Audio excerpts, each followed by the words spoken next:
नमस्कार, मी सिद्धीज किचनमध्ये तुम्हा सगळ्यांचं मनापासून खूप खूप स्वागत। तर आज आपण मालवणी पद्धतीमध्ये मोदक माशाची आमटी कशी बनवायची ते बघणार आहोत।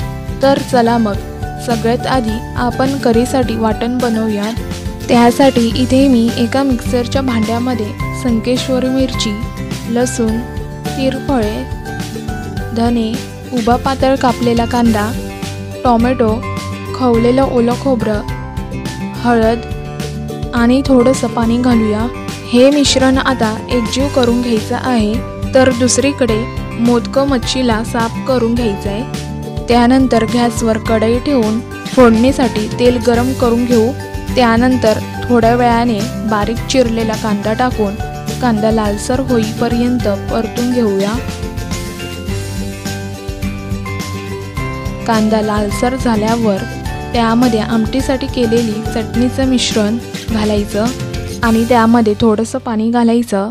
त्यानंतर तुमच्या पद्धतीमध्ये तुम्ही कमी जास्त पाणी घालून आमटी बनवायची आहे व हे सर्व मिश्रण एकजीव करून घेऊ। त्यानंतर चवीनुसार मीठ घालून मिक्स करून घेऊ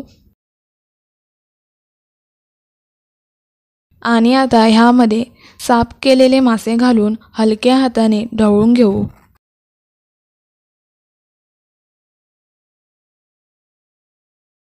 त्यानंतर ह्यामध्ये चवीनुसार कोकम घालू। हे कोकम तुम्हाला बाजारामध्ये सहज मिळतील।